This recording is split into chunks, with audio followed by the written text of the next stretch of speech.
I've always enjoyed late-night walks. There's something about the stillness that makes everything feel simpler. I'm a welder by trade, been doing it for over 40 years now. I live alone on a big farm, just me and my dog Bosley. The house is too large for one person, but I never had the heart to downsize after my wife Maria passed away. My kids moved out years ago, and ever since cancer took her, it's just been me and Bosley. One night, after a long day in the shop, I decided to go for a walk. My property is pretty big, so just a single loop is usually enough to satisfy my craving. The air was cool, and Bosley tried it along beside me. Sometimes I think he likes me more than I like him. I've walked that loop hundreds of times, but as I was heading back toward the house, something caught my eye. I glanced up at the second-story window, the one that looks out from the bedroom Maria and I used to share. For a split second, I thought I saw something move. I stopped dead in my tracks, staring up at that window. There was no reason anyone should be in there. I hadn't been in that room in years, couldn't bring myself to. I felt my blood start to boil at the thought of some stranger breaking into my house. I wasn't going to stand for that. I rushed inside, my heart racing, and ran upstairs. The room was empty. Just like I'd left it. No sign of anything out of place. I looked everywhere imaginable, but found nothing. Yes, I was pretty freaked out, but I was more angry than anything. I didn't take this kind of thing lightly. I figured I had just seen something that wasn't there. I stood there for a while, feeling foolish, but I couldn't shake the feeling that something had been there. The next night, I woke up to Bosley growling. He's a good dog, never barks unless there's something to bark at. I sat up in my bed listening. That's when I heard creaking coming from upstairs. It could have just been the sounds of my old house, but my mind went directly to footsteps, which were coming from right above me. I'm sure you could guess which room is directly above mine. I debated grabbing my hunting rifle from downstairs, but didn't want to go that far. If it came down to it, I was fully confident that I could take whatever was up there hand to hand. I grabbed my flashlight and went to check. Again, nothing. The room was exactly the same, untouched. My anger was definitely starting to turn into anxiety at this point. Something didn't feel right in the house. The following night, I came downstairs to find the kitchen lights on. I know I turned them off before bed. I don't leave lights on. There was no question anymore. Someone was in my house. I started to panic. I called the police and told them I thought someone might be sneaking around. They came out, searched the house from top to bottom, but found nothing. They were nice about it, told me to call again if I needed them, but I could tell they didn't believe me. The next night was the worst by far. I couldn't sleep, so I decided to go upstairs and check the bedroom again. I don't know why. Maybe I thought it would settle my mind. But when I opened the door, I froze. There were clothes scattered all over the floor, Maria's clothes. I had packed them away after she died. Now they were everywhere. Something like this doesn't just happen randomly. And then I saw her. There was a woman standing in the doorway, just staring at me. I couldn't see her face clearly, but I could tell she wasn't Maria. She was too short. I don't know who she was, but she didn't belong there. I had never been so afraid in my life. Without thinking, I ran at her. She turned and bolted down the stairs and out the front door. By the time I got outside, she was gone. I searched the property with Bosley, but there was no trace of her. I didn't sleep that night. For months after that, I couldn't sleep. I was constantly on edge, convinced I heard footsteps upstairs at night. Every little noise set me off. I slept with my rifle next to my bed, terrified that I'd have to use it one night. Every little noise set me off. I debated calling my brother to come stay with me, but I wasn't going to do that. I was raised to always handle my own shit, so that's what I did. The nightmare didn't end, though. One night, I was sitting in the living room when I noticed a figure standing in the yard, looking straight at me through the window. It was her again. My heart felt like it stopped. I grabbed my hunting rifle and ran outside, Bosley close behind. She was still there, just a silhouette in the moonlight, watching me. I fired a few warning shots into the air, hoping to scare her off. That was enough to get her to turn and run into the darkness, but it's not like that made me feel any better. I was literally being tormented by some random woman who was probably homeless. I couldn't even imagine why this was happening to me. I stood there for a long time, waiting to see if she'd come back. She never did. I haven't seen her since, but I know it's only a matter of time. I'm fully prepared to defend myself, but I don't think living in perpetual anxiety like this is sustainable. Thank God for Bosley. I have no idea what I'd do without him. I'll send an update if anything happens.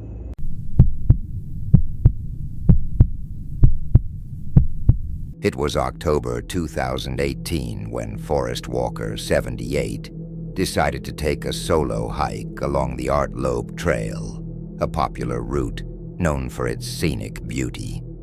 He started early in the morning, equipped with water, snacks, and a map. Everything went smoothly until he reached a section of the trail marked on his map as the Devil's Courthouse, a rocky outcrop infamous for local legends of supernatural activity. As he climbed higher, the atmosphere changed. The air grew colder, and the sunlight seemed dimmer despite being midday. When he reached the summit, he sat down to rest and eat lunch. That's when he noticed the trail behind him had vanished. Literally, it was gone. There were no footprints, no signs of vegetation being disturbed, nothing to indicate where the path had been just moments earlier. Panic set in as he realized he was lost. He retraced his steps carefully, but the terrain looked unfamiliar. Every direction led deeper into the forest, which now felt alien and hostile. Strange noises echoed around him, branches snapping, distant growls, and occasionally soft laughter. None of it made sense. Hours passed, and exhaustion began to creep in. Just as despair took hold, he stumbled upon a cabin hidden deep within the woods. Its windows were boarded up, and the door hung crookedly off its hinges. Desperate for shelter, he entered cautiously. Inside, he found a single room filled with old furniture covered in dust. On the wall hung a mirror framed in black wood. Against his better judgment, he glanced into it and froze. In the reflection, he saw himself standing in the middle of the forest, surrounded by shadowy figures watching him silently. He turned around, but no one was there. Heart pounding, he fled the cabin and somehow managed to find his way back to the main road hours later. Local rangers confirmed that no such cabin existed anywhere near the area.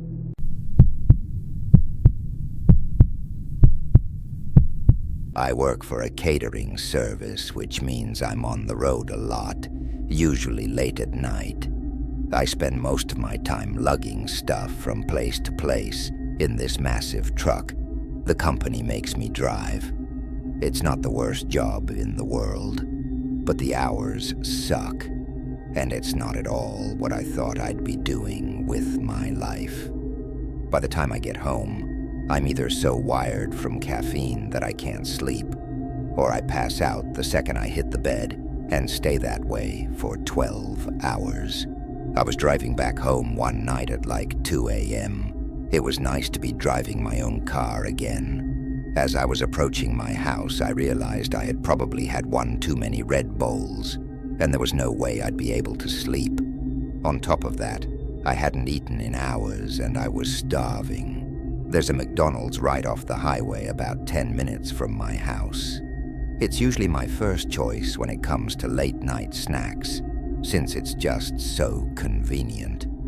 I'm not even one to gorge myself on fast food. I just occasionally get this weird craving that only a handful of fries can satisfy. It's obviously 24/7, and I figured some comfort food would be the perfect thing to help me wind down. I don't remember exactly what time it was, but it was definitely after 2 by the time I pulled into the drive-thru. There were a few cars ahead of me, which I was actually kind of surprised by. It's not like this McDonald's was a busy spot at 2 a.m. on a Tuesday. As I was sitting there impatiently, I found myself staring off into space, wondering what was taking so long. That's when I noticed something strange. There was an old beat-up Volkswagen with its windows tinted, backed into a spot in the very corner of the lot. The McDonald's itself was only accepting drive-thru orders at this hour, so it didn't make sense why there'd be a car in the lot.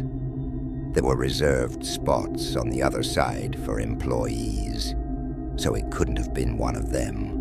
I figured it was maybe just someone eating in their car, which it probably was. I myself did that from time to time, so I guess I couldn't judge. It was just an odd sight, to be completely honest. I got my food and started driving away. I didn't want to go home just yet, but I also didn't want to just sit there idling my car. I began racking my brain, trying to think of a good place to scarf down the food. I live in a pretty lush area, so there's honestly a lot of options, but I didn't want to beat around the bush too much considering how late it was. There's a massive nature preserve literally down the street from my house. It's situated on a mountain and is essentially just an enormous forest. The kicker is that there's a scenic lookout point at the peak with a view of the city. There's a road that loops around the perimeter of the preserve and will take you right to the peak, which is nice during the day.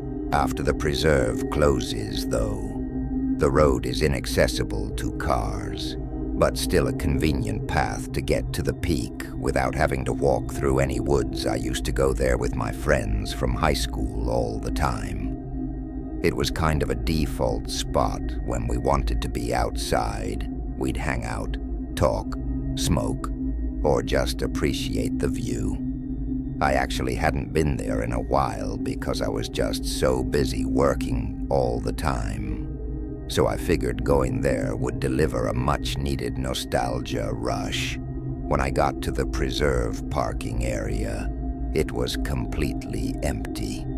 I say parking area because it wasn't a traditional parking lot with spaces for cars, but rather a big patch of gravel that veered off from one of the roads that ran past the preserve's border.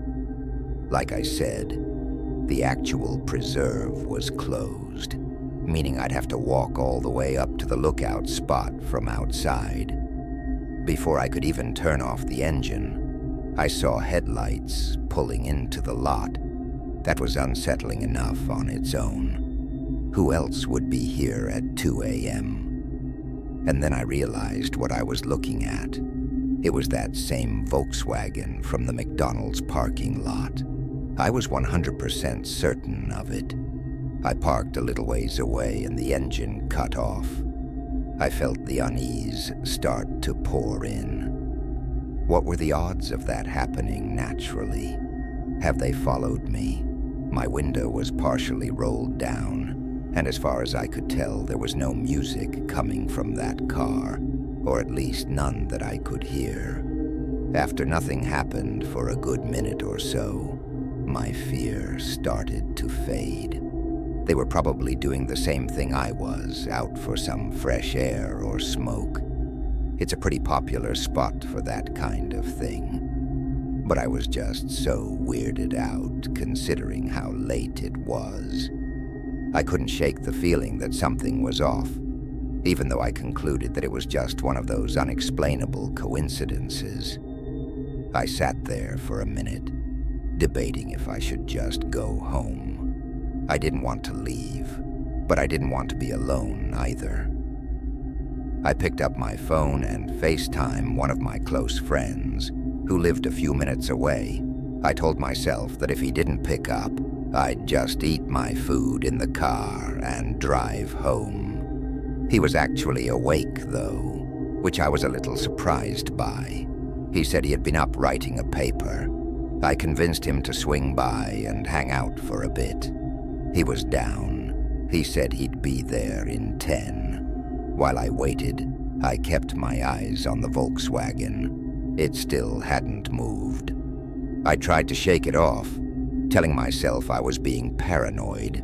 When Sebastian finally pulled into the lot, I felt a lot better. We both got out of our cars and began walking up the path. Before the parking lot fully receded from view, I shot a glance backwards. The Volkswagen was still there, but I saw all 4 doors open at once. 4 guys stepped out. They just stood there for a few seconds, looking at each other. They weren't even talking, just looking around at each other. It was freaky. I nudged Sebastian, who realized what I was looking at.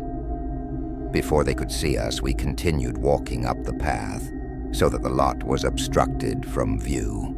Alarm bells were going off in my head, but Sebastian didn't seem that concerned. He told me they were probably just going out to smoke. We kept walking, and by the time we got to the top, the city view was enough to take my mind off things. We always sat on this little rock wall that was supposed to keep people from wandering off the edge of the mountain. We sat there, eating and talking like we used to. It was nice. Of course, that nice feeling didn't last very long. We heard the sound of talking and laughter quickly approaching us. We turned around to see 3 guys walking towards us, sharing what looked like a blunt. They were acting friendly enough, which definitely calmed my nerves a little. Instead of finding their own spot, though, they walked right up to us like they wanted to start a conversation. The guy in the blunt was covered in tattoos and had a nose ring. He honestly looked pretty intimidating. He flashed half a smile before asking us if we wanted to smoke. We both said no, and one of the other guys laughed and called us pussies, to which Sebastian scoffed at. My curiosity got the better of me, and I blurted out a question about what they were doing at McDonald's. The guy holding the blunt dropped his smile instantly and narrowed his eyes like he was caught off guard by my question. His 2 friends did the same, staring at us with cold expressions. They didn't say anything for an uncomfortably long time. That's when I remembered that there had been 4 guys in that car, not 3. One of them was missing. At that point, I was fully prepared to run. I knew Sebastian was thinking the same thing. Finally, the ringleader told us that he worked nights and that he had just gotten off. He pulled his hoodie up to reveal a McDonald's uniform, I think because he knew we wouldn't have believed him otherwise. He then went on to say he came to the spot every day after work to smoke with his friends. While that definitely calmed me down a bit, something about this situation was terribly off. I could tell Sebastian felt the same. We decided it was time to go. As we started walking down the path, Sebastian stopped and pointed into the trees. I followed his gaze and saw the 4th guy, half hidden in the darkness.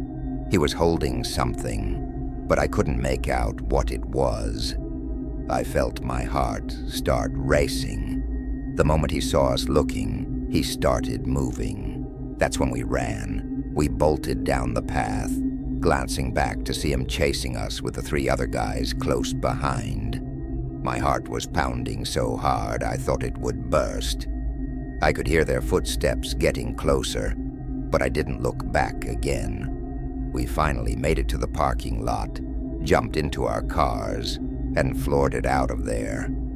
As I was speeding away, I could see those guys rushing to get in their car. I didn't feel comfortable driving home out of fear that I'd be leading them right to my house. I called Sebastian and told him we should meet back up on his street. We had a decent head start on them, and I don't think we were followed, but I wasn't taking any chances. When Sebastian and I met back up, we were still in shock about what the hell just happened. I don't know if they were trying to rob us or worse. I didn't know what to think.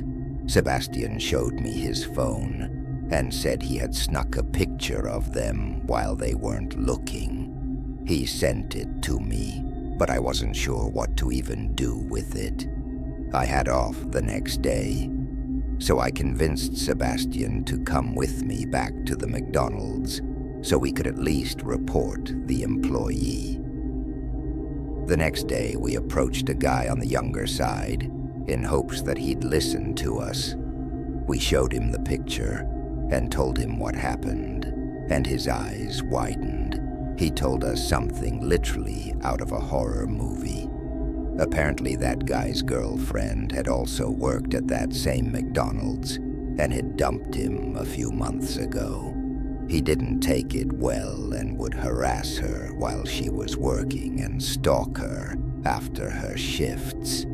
He obviously got fired, but that didn't help. The police were involved shortly after, and there was a restraining order put in place.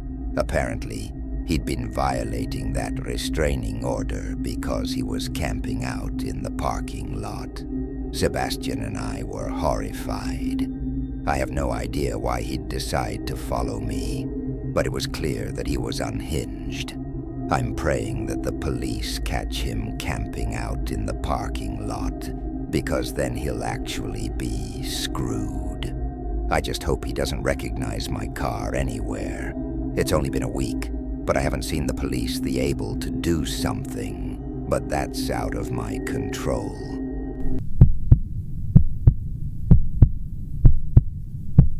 Emily had planned a weekend getaway with her boyfriend, Alex, to escape the stress of city life. They chose a remote campsite, far from other visitors, nestled deep within the forest. On the second night, after enjoying a peaceful evening by the fire, they retired to their tent. Around 2 a.m., Emily woke up to the sound of laughter, a child's laughter, high-pitched and gleeful, coming from outside the tent. At first, she assumed it was Alex playing a prank, but when she nudged him awake, he swore he hadn't heard anything. The laughter continued, growing closer and more persistent. Emily unzipped the tent flap slightly to investigate. What she saw chilled her to the bone.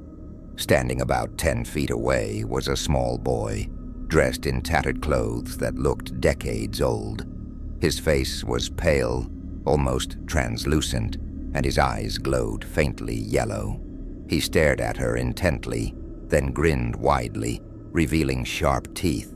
Instead of fear, his expression seemed playful, as if amused by her reaction. Before Emily could scream, the figure vanished.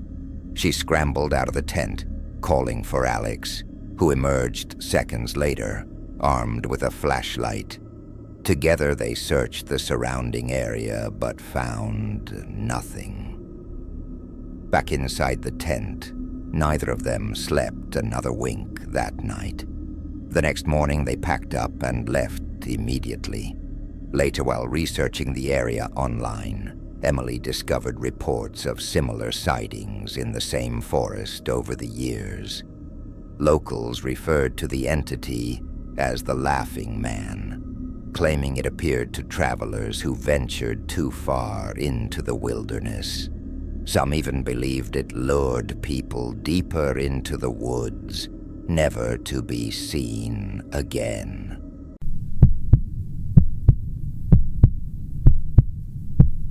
Forgive me if I don't remember every detail of the story. It happened a while ago. I grew up in Ardmore, Pennsylvania. Not much goes on around here, so finding things to do can be a challenge. In high school, a few friends and I would sneak into and explore old abandoned buildings. That's the sort of thing we did at that age. I didn't realize how popular that kind of stuff is until many years later. Apparently, lots of people like to explore abandoned buildings. Anyway, there was this abandoned church that we'd been to a couple of times before. It was in Narberth. I actually remember the exact address. 198 Elmwood Avenue. The place was creepy, but it was kind of our go-to spot for late-night thrills. One fall evening, a few of us decided to hit the church and drink a little inside. It was a chilly night, and the air had that crisp bite to it. There were 6 of us: me, Luna, Gina, Johnny, Max, and Allie. The church sat behind an 8-foot chain-link fence, which we had to climb to get in. The doors were all boarded up, so we always went through a window on the side. Once you were inside, the first thing you noticed was the floor, or lack of one. The entire first floor was just dirt. It looked like someone had ripped out the floorboards years ago, leaving only a hole in the center, where a set of concrete stairs led down to the basement. That's where we always ended up, down in the basement. The basement had 3 rooms, but only one had a door. The other 2 just had door frames. The first room we went into was the largest. There wasn't much in it, just some old furniture, broken chairs, a busted couch. I remember having to shush Johnny like 12 times because he was a lightweight, and the tiny bit of alcohol he had was making him really loud and antsy. Being in such a big group was always a plus, though, and I felt much safer knowing we had numbers. We messed around for a while, drinking and laughing like we usually did. We might have had a speaker playing music, but I don't fully remember. Out of nowhere, a door slammed. I literally jumped. That's how loud it was. We froze, staring at each other with concerned expressions. At first, I thought one of us had closed the door by accident, but no one was near it. Almost immediately, Luna, Gina, and Johnny made a break for it, sprinting up the stairs, leaving me, Max, and Ali behind. We were the fearless ones, and none of us wanted to leave just yet. My heart was definitely pounding. I fully admit that, but I wasn't going to let the wind freak me out. I could tell Max and Ali were thinking the same thing. I don't know if it was curiosity or stupidity, but we decided to investigate.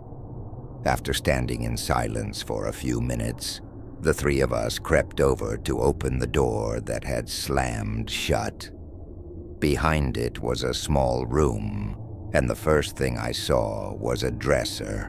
The mirror on top of it was cracked, and there were red stains smeared across the surface. At first, I thought it was old paint or something, but when I got closer, I realized something terrifying. It wasn't completely dry.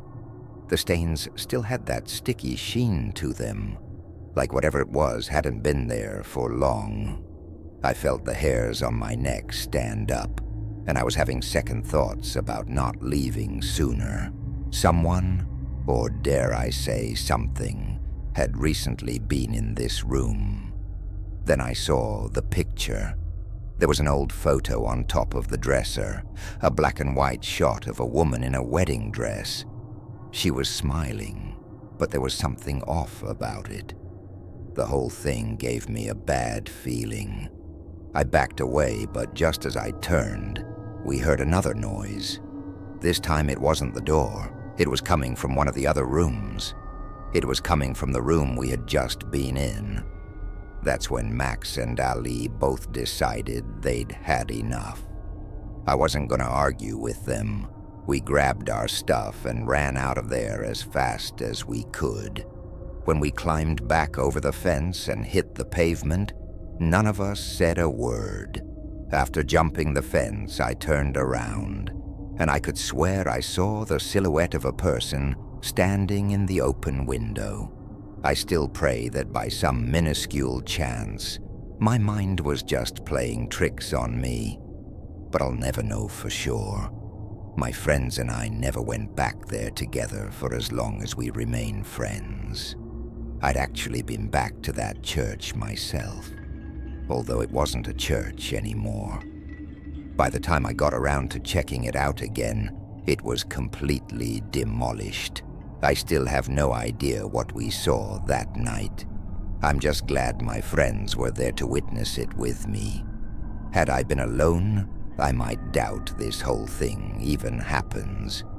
If anyone wants to do some digging, go ahead. I was never able to find out anything online, but I wouldn't be surprised if that church has a history I don't know about.